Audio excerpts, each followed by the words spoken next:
चलिए आगे बढ़ते हैं, मार्केट महारथी सेगमेंट की शुरुआत करते हैं और आज हमारे साथ एसबीआई म्यूचुअल फंड के जॉइंट सीईओ डीपी सिंह साहब जुड़ रहे हैं मार्केट के बारे में बातचीत करने के लिए। सिंह साहब गुड मॉर्निंग, बहुत बहुत स्वागत है आपका ईटी नाउ स्वदेश पे। देखिए, स्वदेशी इन्वेस्टर्स ने एफआई इन्वेस्टर्स की सेलिंग पूरी की पूरी एब्जॉर्ब कर रखी है और मिड कैप स्मॉल कैप में ज्यादा पैसा आ रहा है। हालांकि कभी कभी वो शायद आप जैसे लीडर्स के लिए, म्यूचुअल फंड के हेड्स के लिए थोड़ा सरदर्द भी बन जाता होगा, लेकिन कहीं ना कहीं ये बात तो है कि छोटे गांव कस्बे, छोटे शहरों से जो इन्वेस्टर, रिटेल इन्वेस्टर, वो एक स्ट्रक्चरल तरीके से बाजार में पैसा डाल रहा है। आपके पास तो पूरा डेटा आता होगा स्प्रेड का, अगर आप कुछ हमसे शेयर कर सकें। सबसे थैंक यू अजय जी। सबसे पहले तो जो बात है जो आपने बोली कि जो छोटे मझोले शहरों से पैसा, वो पैसा तो देखो सब जगह से आ रहा है, परंतु सबसे बड़ी बात यह है कि अभी एसआईपी के थ्रू जो पैसा आ रहा है, वो जो सेलिंग है भी किसी वजह से कहीं से भी सेलिंग आती है तो उसको वो हैंडल कर रहा है। परंतु एज ए रिस्पॉन्सिबल इन्वेस्टर्स हम जो म्यूचुअल फंड में हम ये नहीं देखते कि पैसा आ रहा है तो पैसा उसको एकदम से लगा दिया जाए। We also look at good businesses within small cap and mid cap, and sometimes it looks like क्योंकि हमारा काम सिर्फ ये नहीं है कि अगर हम पूरे इंडेक्स को ही हक कर लें या पूरा पैसा उसमें लगा दें तो वो भी ठीक नहीं है, क्योंकि हमें बिजनेस की क्वालिटी, मैनेजमेंट क्वालिटी सब देख के पैसा लगाना होता है, ताकि जब कभी मार्केट में थोड़ा उतराव देखा जाए तो जो निवेशक है उसका पैसा का ज्यादा लॉस ना हो। तो हम एक बड़े रिस्पॉन्सिबल तरीके से धीरे धीरे करते हैं। परंतु पैसा ऐसा भी नहीं है कि बहुत ज्यादा आ रहा है। कुछ लोग जो बहुत देर से मार्केट में बैठे हैं अपना प्रॉफिट बुक भी कर रहे हैं तो उससे भी बैलेंस हो जाता है। तो आज की डेट में वो जो आपने बोला सरदर्दी वाली बात ऐसी नहीं है, परंतु यस पैसा तो आ रहा है, बट जो वैल्यूएशंस है वो भी थोड़ी स्ट्रेच्ड है ही। चाहे कि प्रॉफिट्स अच्छे आने की वजह से वो जो पी जिसको हम बोलते हैं प्राइस टू अर्निंग रेशो, वो थोड़ी अलाइन भी हो गई है, बट फिर भी एक चैलेंज तो है ही है। एंड हम पूरे म्यूचुअल फंड में हम बड़े एक जिम्मेवार तरीके से पैसा जो है अच्छी बिजनेसेस में लगा रहे हैं। तो आपने बिल्कुल सही कहा। सिंह साहब, अगर थोड़ा आइडिया दे, अभी आप देश के सबसे बड़े म्यूचुअल फंड हैं, आपके कैश लेवल्स कितने होंगे, क्या कैश लेवल पे आप बैठे, और इंडस्ट्री अभी किस तरह के कैश लेवल से बैठी होगी आपके हिसाब से? क्योंकि ये बात आपने बताई कि कूद नहीं रहे खरीदने के लिए, लेकिन पैसा अच्छा आता जा रहा है, तो थोड़े कैश लेवल शायद रेज हो गए होंगे, जो कि बाजार को स्टेबिलिटी भी देती है काफी हद तक। नहीं, मैंने जो बताया आपको, कैश लेवल ज्यादा रेज नहीं हुए हैं, क्योंकि पैसा आ भी रहा है और पैसा कुछ लोग जो बहुत देर से बैठे वो निकल भी रहा है। तो देखिए 5% तो हर एक बंदा रखता ही है लिक्विडिटी की वजह से, क्योंकि जो खास तौर पे जो स्मॉल कैप और मिड कैप फंड्स होते हैं, इनमें सबसे ज्यादा प्रॉब्लम क्या रहता है कि इनमें लिक्विडिटी का थोड़ा इशू रहता है। अगर आज ज्यादा आ जाए कोई लिक्विडेशन के लिए तो बेचना इतना आसान नहीं होता। परंतु फिर भी हमारा जो जनरली जो 5% से लेके 10% के बीच में ही रहता है, और बहुत ज्यादा इंक्रीमेंटल पैसा वाली कोई इतना अभी कोई परेशानी नहीं है। मेरे को अभी पूरे इंडस्ट्री का डाटा तो मालूम नहीं है, परंतु मैं अपने फंड हाउस के तौर पे ये बोल सकता हूँ कि हमारा 10% के अंदर ही है जो कैश होल्डिंग है अभी। सिंह साहब नमस्कार, अभिषेक बोल रहा हूँ। आपसे ये जानना चाहेंगे सर, देखिए नतीजे तो सारे के सारे आ गए, तो क्या तिमाही नतीजों के बाद आप अपनी पोजीशन की समीक्षा करते हैं? अगर हाँ तो उसके बाद आपको कौन से स्पेस ज्यादा आकर्षक लग रहे हैं और वहां पर आप पैसे ज्यादा डिप्लॉय कर रहे हैं? देखिए, जहां तक तिमाही नतीजे के आन की समीक्षा की बात है, तो समीक्षा तो हर रोज चलती रहती है, और वाकई ये तिमाही नतीजे जो आए उसके बाद हमें बहुत खुशी हुई, क्योंकि जो प्रॉफिट्स हैं काफी अच्छे तरीके से बढ़े हैं इंडियन कॉर्पोरेट्स के। और जहां तक स्पेस का सवाल है, तो हम तो इंफ्रास्ट्रक्चर कंपनीज में, क्योंकि इंफ्रास्ट्रक्चर में बहुत इन्वेस्टमेंट आने वाली है, तो हमारे जो इंफ्रास्ट्रक्चर कंपनी है, we are very bullish on the pharma sector also. तो ये जो इंफ्रास्ट्रक्चर स्पेस में, मैन्युफैक्चरिंग स्पेस में और एक्सपोर्ट ओरिएंटेड कंपनीज जो हैं उनमें, या इन्हीं 3-4 जगह हैं जहां पे हमें लग रहा है कि अच्छा पैसा बन सकता है निवेशक के लिए। बात की बड़ा अच्छा पॉइंट लिया। आज गोल्डमैन सैक्स ने जो नोट निकाला है वो भी ये बात कहता है कि अभी से इलेक्शन के बीच में पब्लिक सेक्टर इंफ्रा कंपनी जैसे रोड, पोर्ट्स वगैरह, जहां पे सरकार का ज्यादा वो रहता है ऑर्डर्स, और मैन्युफैक्चरिंग, इन पे ध्यान देना चाहिए। और इलेक्शन के बाद प्राइवेट कैपेक्स भी शुरू होने के चांसेस है। एक बार इलेक्शन का मामला हट जाएगा तो प्राइवेट कैपेक्स वापस से स्टार्ट हो जाएगा। आपने इस मामले में क्या स्टडी किया? आपको लगता है इन्वेस्टमेंट साइकिल काफी स्ट्रक्चरल भारत में शुरू हो रहा है और उसको इलेक्शन जैसे मैटर्स से बहुत ज्यादा उतार चढ़ाव उससे नहीं आएगा? एक्चुअली शुरू हो नहीं रहा है, शुरू हो चुका है। एक्चुअली अगर देखा जाए तो ये जो सरकार के खर्चे की भी बात करो या पब्लिक स्पेंडिंग की बात करो, वो तो हम देख ही रहे हैं कि काफी अच्छे तरीके से बढ़ रहा है और सरकार के पास जो पैसा भी आ रहा है, मतलब मेरा तो ये बड़ा स्ट्रॉन्ग हंच है कि इस महीने का जो जीएसटी नंबर आएगा वो 2 लाख करोड़ से ऊपर ही आएगा।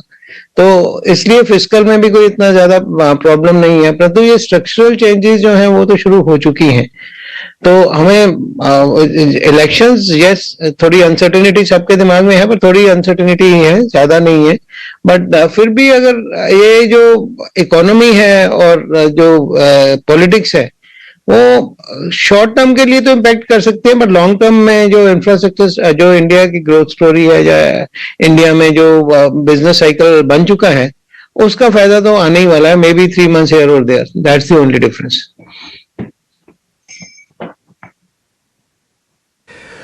सिंह साहब, एक छोटा सा सवाल पूछ रहा था। अभी आपको मैं सुन भी रहा था और आप ही कह रहे हैं कि एसआईपी का रूट जो है ना वो अच्छे से आ रहा है। जैसे अजय ने आपसे क्वेश्चन पूछा तो आपने कहा वो पैसा दूर दराज इलाकों से सबसे आ रहा है।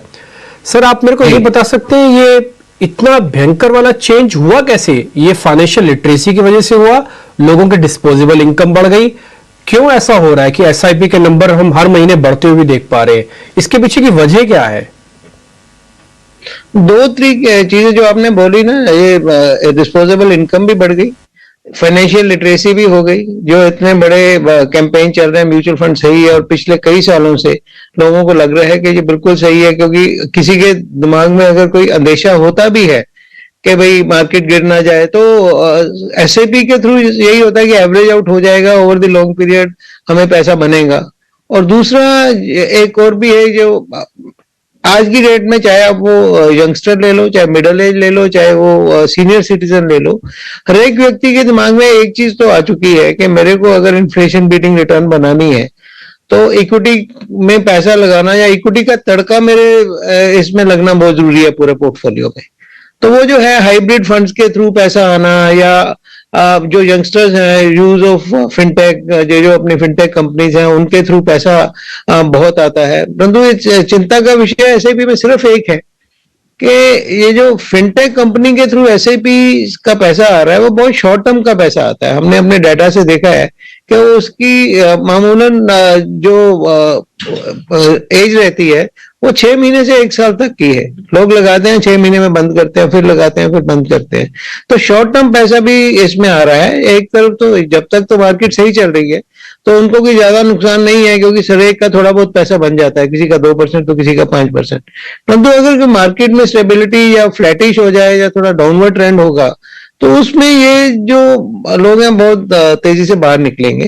तो वो एक है अंदेशा। और दूसरी जो एक और कारण है एसआईपी के बढ़ने का, फाइनेंशियल लिटरेसी तो है ही, और डिस्ट्रीब्यूशन नेटवर्क्स के थ्रू भी, क्योंकि अभी डिजिटल एसेट की मदद से कहीं भी कोई भी बैठ के अपने बिजनेस को पुश कर सकता है। अगर आज मैं यहाँ पे बैठा हूँ तो मैं अपने ऑफिस से बैठ के एक लिंक भेज के, जो कोई बंदा अगरतला और तिरुपति में बैठा है वो भी 1 मिनट के अंदर अपनी ट्रांजैक्शन कर सकता है। जो डिजिटल जो जर्नी है, जो डिजिटल अपग्रेडेशन हुई है देश में, उसका भी एक बहुत बड़ा हिस्सा है इसमें। पूरे एसआईपी की जो रेवोल्यूशन हुई है, and this is global success story. $2 billion every month आना कोई मजाक की बात नहीं है।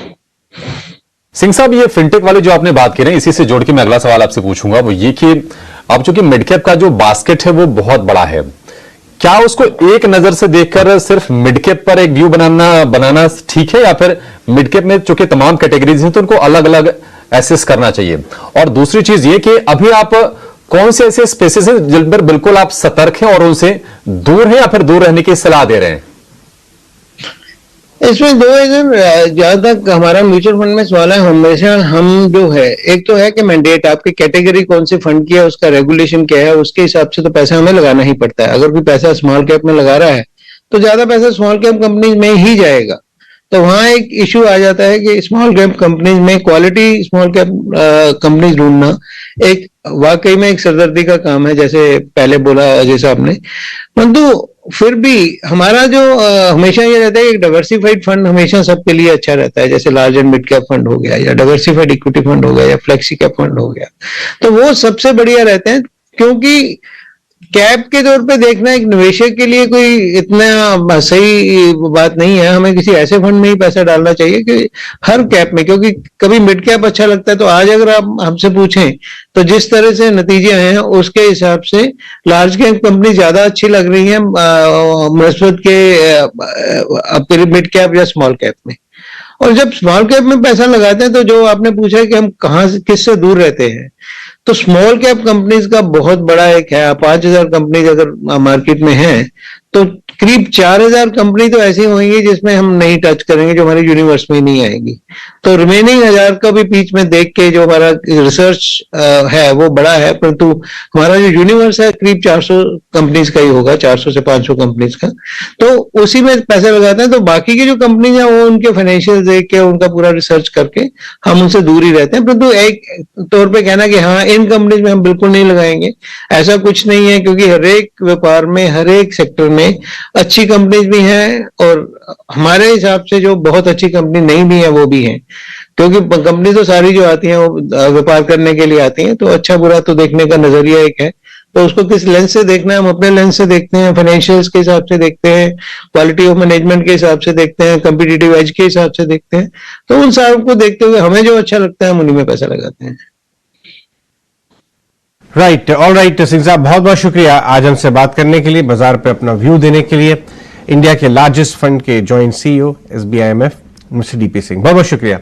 Have a good day ahead sir. शुक्रिया जी। चलिए आगे बढ़ते हैं और कुछ और रिजल्ट्स रिलेटेड स्टॉक्स के बारे में बातचीत कर लेते हैं।